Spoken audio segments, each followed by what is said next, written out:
What's up, gamers and geeks? Matt here with That's Fair Podcasting and Gaming Geeks Live. And in this video, I'm going to cover a retro ninja movie of the 1980s. Now, I'll probably ultimately do all of them, and none of these in any specific order. And I've covered the subject of ninjas in the past, and Mr. Sho Kosugi himself, the king of Ninja Mania, known as the Ninja Craze of the 80s. But I want to talk to you about Ninja 3: The Domination, a larger cult following than people realize, and so bad it's so good. So stay tuned.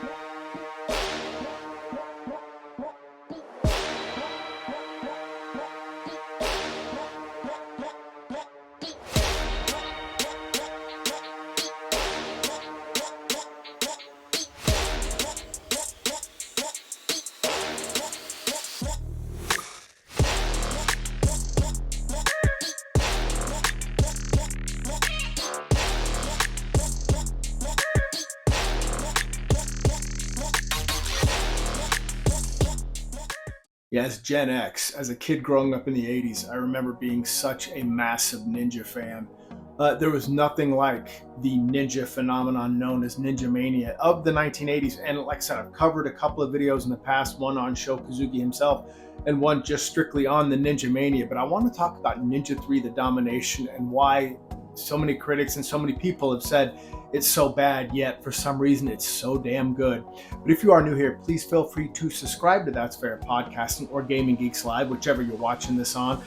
Please like the video, help us out in that algorithm. Thanks to you guys. You guys are giving us the voice, and we're getting heard, and thank you so much. And I want to thank you to all the subscribers, finally past 200. That's a big deal to us. I cannot thank you enough.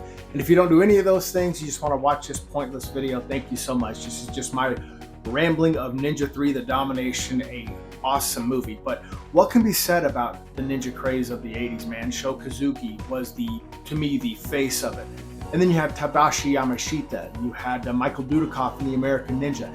You had so many different ninja craze come out, from the G.I. Joes with Storm Shadow and Snake Eyes, the Mutant Ninja Turtles, Teenage Mutant Ninja Turtles, like I said, to the movies, the comics. Dungeons and Dragons came out in the mid-80s with the ninja finally in Oriental Adventures. You can't say enough, but for some reason, the movie that sticks out to me the most will always be Ninja 3: The Domination, for no real reason why. I mean, you had your 80s cliches in them, from the Flashdance with a little bit of exorcism, like The Exorcist, to Sho Kosugi. I mean, you had Sho Kosugi in it. And hey, let's be honest, Lucinda Dickey wasn't bad to look at. Anyway, that's what I want to talk about, though, is the third installment to Canon's Ninja trilogy, and Sho Kosugi's last with Canon by Golden Globus. Let's be honest, it opens up with the Arizona scene. You have this ninja who goes to this golf course. They call it possessed by a spirit of a black ninja, but he was obviously in what was considered the camouflage color of ninja uniform to blend in with the environment of Arizona.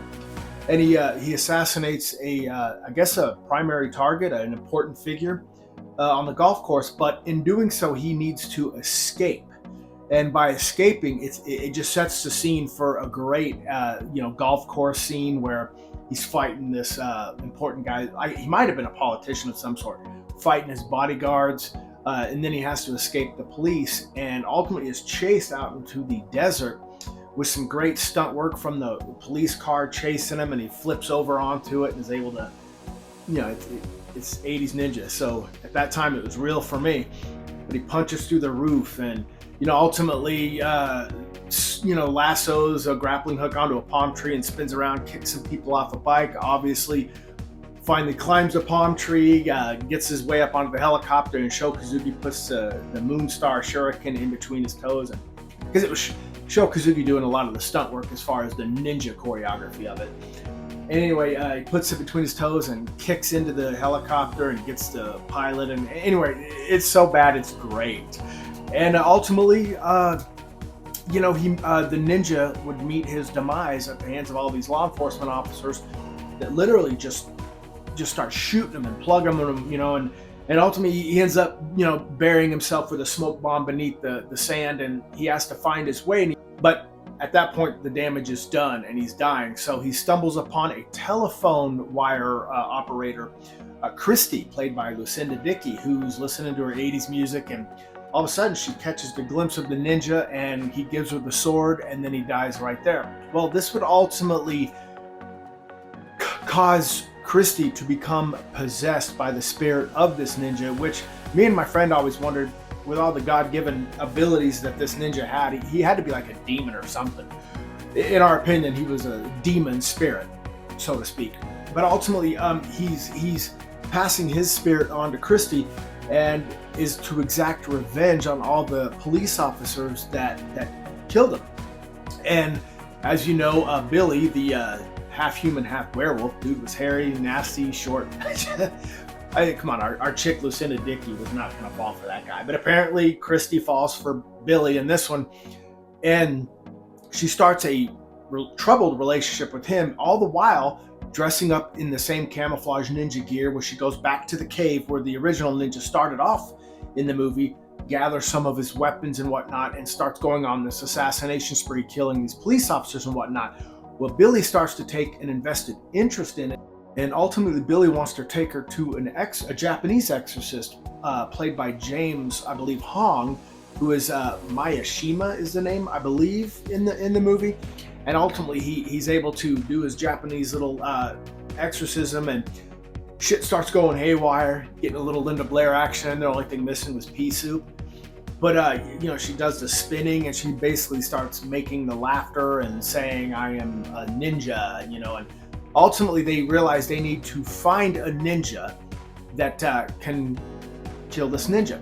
And Billy, he calls from aid for a Goro Yamada, played by the Sho Kazuki, with the eye patch and all. And you find out that this guy is actually sent to hunt down this ninja and kill him, because ultimately that took his ninja clan back, I believe, in Japan. This ninja wiped out his whole clan. So he wants revenge on this ninja that has possessed Christy because of killing his entire ninja clan. And so this is where we learn the famous line, "Only a ninja can destroy a ninja." And Sho Kazuki plays it so well. He meets up with Christy. They have that little fight scene in that, I don't want to say abandoned house, but house that was under construction. And ultimately, the confrontation stalls out. And then it ultimately leads to a final confrontation where ultimately I think Kazuki or Yamada takes the body, takes it from the morgue, ultimately is able to get the spirit of that ninja back in the body so he can have a final showdown, where they have the final showdown out in the desert, where Billy and Christy are looking on.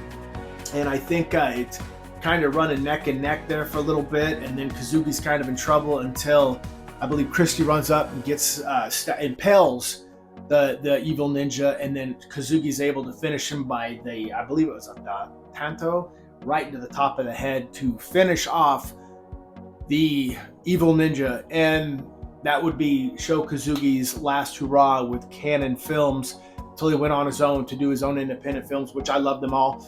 I'll end up covering those too. But I think what it is my overall opinion was, as a kid, I was 12 years old. It was 1984 when that came out.